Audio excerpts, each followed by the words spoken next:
तो आज का जो टॉपिक है वह 9th क्लास के स्टूडेंट के लिए है। और आज हम जैसा कि इससे पहले हमने जो आपका पहला चैप्टर है मैटर अवर सराउंडिंग यानी हमारे चारों ओर के पदार्थ, तो उस चैप्टर से रिलेटेड हैं 2 वीडियो हैं वह अपलोड कर दिए हैं। तो जिनके जो लिंक हैं नीचे डिस्क्रिप्शन बॉक्स में दिए हुए हैं, आप वहाँ पे जा कर के उन वीडियो को देख सकते हैं। तो आज हम चैप्टर के आगे देखते हैं कि जो हमारे पदार्थ हैं, पदार्थों को रासायनिक आधार पर कितने भागों में बांटा गया है।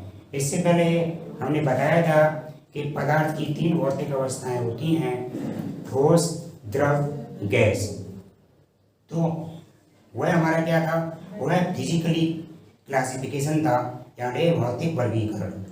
लेकिन हम बात करें रासायनिक वर्गीकरण के आधार पर यानी केमिकल क्लासिफिकेशन के अकॉर्डिंग, तो देखते हैं हमारे जो पदार्थ हैं वो 2 प्रकार के होते हैं। तो देखते हैं वो 2 प्रकार के पदार्थ कौन से हैं। पहला हमारा होता है शुद्ध पदार्थ यानी प्योर मैटर। दूसरा हम देखेंगे अशुद्ध पदार्थ यानी हम इनको मिश्रण कहते हैं या मिक्सर कहते हैं। अब देखें हमारे शुद्ध पदार्थ हैं, तो शुद्ध पदार्थों को 2 भागों में डिवाइड किया गया है। एक हमारा क्या है तत्व, एक हमारा क्या है यौगिक। यानी हमारे पहले क्या है तत्व फिर यौगिक। तत्व का मतलब होता है हम कहते हैं ना एलिमेंट या तत्व, और इसके बाद हमारा क्या है यौगिक। यौगिक हमारे 2 या 2 से अधिक तत्व होते हैं, वो निश्चित अनुपात में मिलाकर बनते हैं। तो ये हमारे क्या है यौगिक, या इन्हें कहते हैं कंपाउंड। यानी प्योर जो सब्सटेंस हैं उनको 2 भागों में डिवाइड किया गया। पहला क्या है हमारा तत्व, दूसरा यौगिक यानी एलिमेंट और कंपाउंड। इसके बाद जो हमारे एलिमेंट हैं, तो एलिमेंट हम देखें जैसे लोहा, हाइड्रोजन है, कॉपर है, तांबा है। यानी हमारी जो पीरियोडिक टेबल है लगभग उसमें 118 जो हमारे एलिमेंट हैं वह रखे गए हैं। तो वे सभी एलिमेंट हमारे किस में आते हैं, इस ग्रुप में आएंगे, इनको तत्व कहेंगे। तत्व को भी हमारे फिर 3 कैटेगरी में बांटा गया है, एक धातु, उपधातु और अधातु। हम धातु की बात करें तो धातु यानी मतलब हुआ मेटल, और ये हमारी होती है मेटलॉइड, और ये होती हैं ये नॉन मेटल। यानी धातु, उपधातु, अधातु, मेटल, मेटलॉइड और नॉन मेटल। हमारी मेटल के अंतर्गत जैसे लोहा है, कॉपर है, चांदी है, सोना है, जिंक है, सोडियम है, पोटेशियम है, ये सभी किसमें आते हैं धातुओं के अंतर्गत आने वाले हमारे एलिमेंट हैं। इसी प्रकार हम बात करें ये उपधातु हैं, तो हमारी उपधातु में भी क्या कहते हैं इसमें टिन है, इसके अंदर हमारा एंटीमनी है, बिस्मिथ है, ये सब इसमें आ जाते हैं। और हम मेटलॉइड की बात नॉन मेटल की बात करें तो इसमें हमारी गैसेस हैं, जो बहुत सारे लिक्विड हैं, लिक्विड फॉर्म में पाए जाने वाले जो एलिमेंट हैं वे सब इसमें आ जाते हैं। जैसे कि हाइड्रोजन है, ऑक्सीजन है, नाइट्रोजन है, हमारी ग्लोबल गैसेस हैं, वे सभी किसमें आएंगे नॉन मेटल के अंतर्गत आते हैं। अब हम बात करें यौगिक, तो यौगिक में हम देखें यौगिक में जैसे हमारा जल है, नमक है, चीनी है। तो पहले यौगिक को समझेंगे यौगिक होते क्या हैं, यानी व्हाट इज द कंपाउंड। तो यौगिक वे पदार्थ हैं जो कि 2 या 2 से अधिक जो तत्व होते हैं उनको एक निश्चित अनुपात में मिला दिया जाए तो उन्हें हम क्या कहेंगे यौगिक कहेंगे। जैसे हम बात करें जल की, यहाँ जल हमारा क्या है, इसका फॉर्मूला होता है H2O। यानी इसमें हाइड्रोजन और ऑक्सीजन है, उन दोनों का जो रेशियो है वह 2:1 है। इसी प्रकार हम देखें यहाँ पर नमक यानी NaCl, तो नमक में भी क्या है एंड सोडियम और क्लोराइड हैं, वो दोनों ही 1:1 के रूप में मिक्स किए गए हैं, तो ये हमारा एक कंपाउंड है। इसी तरह चीनी है, ग्लूकोज है, आज हमारे सब इसके अंतर्गत आते हैं, वे सभी हमारे यौगिक के कंपाउंड के अंतर्गत आते हैं। इसके बाद हम बात करेंगे अब यहाँ पे अशुद्ध पदार्थ या मिश्रण। तो अशुद्ध पदार्थ और मिश्रण को हम क्या इनको दो कैटेगरी में बांटा गया है, समांगी मिश्रण, विषमांगी मिश्रण। समांगी मिश्रण में हम बात करें जैसे इसके अंदर दूध है, शरबत है आदि आते हैं, और जैसे हमारा मिट्टी का तेल भी आएगा, इसमें डीजल है, पेट्रोल है। विषमांगी मिश्रण में हम बात करें तो ये इसमें मतलब जो पदार्थ कोई एलिमेंट तत्व होंगे, पदार्थ होंगे, उनका कोई निश्चित रेशियो नहीं होता है। और इसमें देखें जैसे हमारा बालू है, रेत है, कंकड़ है, कोयला, मिट्टी, पत्थर, ये सभी हमारे किसके अंतर्गत आते हैं, ये विषमांगी मिश्रण के अंतर्गत आते हैं। तो अब हम क्या करेंगे, यानी एक बार फिर से देखते हैं, यानी हमारे जो पदार्थ थे इसके अकॉर्डिंग ये क्लासिफिकेशन है। ये हमारा है जो रासायनिक आधार पर, यानी फिजिकली में सॉलिड, लिक्विड, गैस में रूप में डिवाइड किया गया। यहाँ पे पदार्थों को और केमिकली अकॉर्डिंग देखा जाए तो ये दो भागों में डिवाइड किया गया है, शुद्ध पदार्थ, अशुद्ध पदार्थ। शुद्ध पदार्थ को फिर दो भागों में, तत्व और यौगिक, और अशुद्ध पदार्थों को समांगी मिश्रण, विषमांगी मिश्रण में। और फिर उसके बाद देखें यहाँ पे ये हमारा जो शुद्ध पदार्थ है उसकी तीन कैटेगरी है, धातु, उपधातु, अधातु। और इसके बाद यहाँ पे ये समांगी विषमांगी मिश्रण किया हुआ है। तो इस तरह से अब इस फ्लो चार्ट के द्वारा आपको हमारा जो केमिकली जो क्लासिफिकेशन है, रासायनिक वर्गीकरण है, वो अच्छी तरह से समझ में आया होगा। अब हम आगे क्या करेंगे कि अब यहाँ पर हम एक एक टॉपिक को हम डीपली पढ़ेंगे कि शुद्ध पदार्थ क्या होते हैं, अशुद्ध पदार्थ क्या होते हैं। तो इन सभी टॉपिक को हम यहाँ पे एक एक करके आपको अब समझाएंगे, तो उसको आप नोट भी कर लेंगे। तो समझते हैं, सबसे पहले हम समझेंगे कि शुद्ध पदार्थ क्या होते हैं। क्या समझेंगे, शुद्ध पदार्थ क्या होते हैं, तो देखेंगे।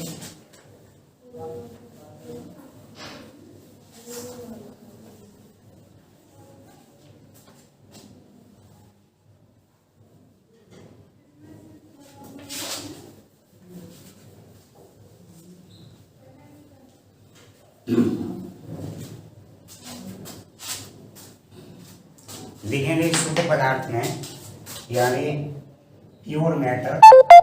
तो शुद्ध पदार्थ क्या होते हैं, ऐसे पदार्थ जिनका रासायनिक संगठन होता है वो सभी जगह, यानी प्रत्येक भाग का रासायनिक संगठन एक समान होता है, वे हमारे शुद्ध पदार्थ कहलाते हैं। यानी ऐसे पदार्थ जिनका जो प्रत्येक घटक है उसका रासायनिक संगठन है, संरचना है, वह एक ही समान होता है, उसे हम शुद्ध पदार्थ कहते हैं। शुद्ध पदार्थों को दो भागों में बांटा गया है।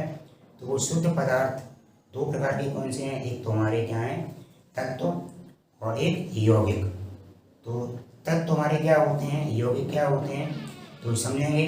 सबसे पहले हम समझते हैं तत्व। तो की डेफिनेशन क्या है, व्हाट इज द एलिमेंट। तो एलिमेंट देखेंगे, ये लिखा हुआ है यहाँ पे, तत्व पदार्थ का वह मूल रूप है जिसे रासायनिक प्रक्रियाओं द्वारा अन्य सरल पदार्थों में विभाजित नहीं किया जा सकता। यानी हमारे तत्व क्या हैं, तत्व ऐसे पदार्थ हैं जिन्हें किसी भी रासायनिक प्रक्रिया के द्वारा उससे और अधिक छोटे सरल रूप में नहीं बदल सकते। तो हमारे क्या कहलाएंगे, वो एलिमेंट कहलाएंगे, तत्व कहलाएंगे। तत्व को मुख्यतः देखने से तीन भागों में विभाजित किया गया है। यानी तत्व तीन प्रकार के हो सकते हैं, एक हमारे धातु, दूसरा अधातु, तीसरा उपधातु। हम धातु की बात करें यानी मेटल।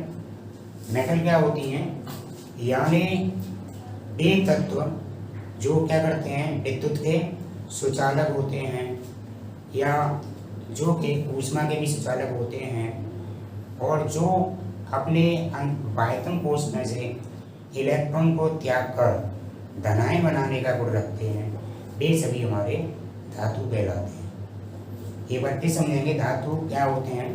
वे तत्व जो कि अपने बाह्यतम कोश में से इलेक्ट्रॉन त्याग कर धनायन बना लेते हैं, वे सभी हमारे धातु कहलाते हैं। और एग्जाम्पल देखें तो एग्जाम्पल में हमारा सोना, चांदी, लोहा है, ये सभी किसके अंतर्गत आएंगे? ये धातु के अंतर्गत आते हैं या मेटल्स के अंतर्गत आते हैं। हम बात करें मेटल्स की अन्य प्रॉपर्टी की, तो देखेंगे मेटल्स हमारी क्या होती है। पहली प्रॉपर्टी तो यही है कि ये मेटल्स जितनी भी होती हैं वह अपने बाह्यतम कोश में से इलेक्ट्रॉन को त्याग कर धनायन बना लेती हैं। दूसरी प्रॉपर्टी है कि मेटल्स होती हैं वह विद्युत और जो ऊष्मा है उसकी क्या होती हैं, वो सुचालक होती हैं। यानी all metals are the good conductor of electricity and the heat. यानी हम जितनी भी धातुओं को हम इसमें इलेक्ट्रिसिटी पास करेंगे तो उसमें आसानी से फ्लो हो जाएगी। इसके बाद नेक्स्ट प्रॉपर्टी है कि मेटल्स हैं वह पीटने पर आवाज़ उत्पन्न करती हैं। इसके अलावा और भी इसमें प्रॉपर्टी होती है। मेटल्स में हमारी आघात वर्धनीयता का गुण पाया जाता है। आघात वर्धनीयता का मतलब होता है जैसे यदि हम मेटल्स को यानी ऐसे एलिमेंट जिन्हें पीट हैं, यानी मेटल्स का वह गुण जो पीटने पर फैल जाए, जैसे चद्दरों का बनना, ये क्या है, इसको बोलते हैं आघात वर्धनीयता। इसके बाद अगली एक और प्रॉपर्टी होती है, मेटल्स में तन्यता का गुण पाया जाता है। यानी मेटल में जब उनको गर्म करें तो उन्हें तारों के रूप में उन्हें बदल सकते हैं। तो जितनी भी कॉपर के वायर हैं या अन्य किसी धातु के तार बनाए जाते हैं तो वह इसी गुण पर आधारित होते हैं। यानी मेटल्स में तन्यता का गुण पाया जाता है, इसीलिए उन्हें तार के रूप में बदला जा सकता है। और भी इसमें कुछ प्रॉपर्टियाँ जैसे मेटल्स होती हैं चमक उत्पन्न करती हैं और पीटने पर आवाज़ उत्पन्न करती हैं। तो इसके एग्जाम्पल में हम देखें, सोना है, चांदी है, लोहा है, जिंक है, अन्य इसके बहुत सारे एग्जाम्पल हैं। इसके बाद अगली जो हमारी इसका प्रकार था अधातु। अधातु जो हमारी धातुएं हैं उनका अपोजिट होती है। यानी ऐसे एलिमेंट जो अपने बाह्यतम कोश में से इलेक्ट्रॉन को त्याग कर ऋणायन बना लेते हैं, यानी नेगेटिव आयन बना लेंगे, वे सभी हमारी क्या कहलाएंगे, अधातु या नॉन मेटल के अंतर्गत आते हैं। जैसे हमारी क्लोरीन है, हाइड्रोजन है, ऑक्सीजन, नाइट्रोजन, बहुत सारे एलिमेंट हैं जो कि हमारे अधातु के अंतर्गत आते हैं। जैसे यहाँ पे लिखे हुए हैं हाइड्रोजन, ऑक्सीजन, फास्फोरस है, सल्फर है, ये सभी अधातुओं के एग्जाम्पल हैं। हम बात करें इनकी प्रॉपर्टी की, तो हमारी इसकी प्रॉपर्टी जस्ट जो हमारी धातुएं थी उनकी अपोजिट होती हैं। जैसे धातु हमारी धनायन बनाती थी तो ये ऋणायन बनाते हैं। ये विद्युत के कुचालक होते हैं, यानी इनमें इलेक्ट्रिसिटी पास नहीं होती है। ये चमक उत्पन्न नहीं करते हैं। तो कुल मिलाकर के जितनी भी इसके गुण हैं वह जो हमारी धातुएं थी उनके अपोजिट होते हैं। इसके बाद नेक्स्ट जो हमारा एलिमेंट है वह है उपधातु, इनको मेटलॉइड बोलते हैं। तो वे तत्व जिनमें धातु और अधातु दोनों की प्रॉपर्टी पाई जाती हैं, यानी धातु और अधातु दोनों के गुण पाए जाते हैं, वे सभी उपधातु के अंतर्गत आते हैं। इसके एग्जाम्पल देखें, आर्सेनिक, जर्मेनियम और भी इसके बहुत सारे एंटीमनी, बहुत सारे इसके एग्जाम्पल हैं जो कि उपधातुओं के अंतर्गत आते हैं। यानी कुल मिलाकर हमारे तत्वों को कितनी कैटेगरी हुई, सबसे पहले धातु, अधातु, उपधातु। तो आपने इन सभी को एक अच्छी तरह से देखा, समझा। अब हम बात करेंगे जो हमारा अगला जो पोर्शन था इसका, यानी शुद्ध पदार्थ था, वह था यौगिक। तो यौगिक क्या होते हैं, कंपाउंड क्या होते हैं, उसे हम आगे समझते हैं। देखेंगे यौगिक हमारे क्या हैं। यौगिक वे जो पदार्थ हैं जो कि दो या दो से अधिक तत्वों को एक निश्चित अनुपात में हम मिलाएं तो जो हमें प्राप्त होंगे वे सभी हमारे यौगिक के अंतर्गत आते हैं। तो यौगिक की परिभाषा आप एक बार बोर्ड पे देखेंगे। देखते हैं आगे हमारा अगला जो टॉपिक है यौगिक, यानी कंपाउंड किन्हें कहते हैं। तो कंपाउंड में क्या होता है, दो या दो से अधिक तत्व हैं, उन्हें निश्चित रेशियो में उन्हें मिलाएं तो जो पदार्थ हमें प्राप्त होते हैं वे यौगिक या कंपाउंड कहलाते हैं।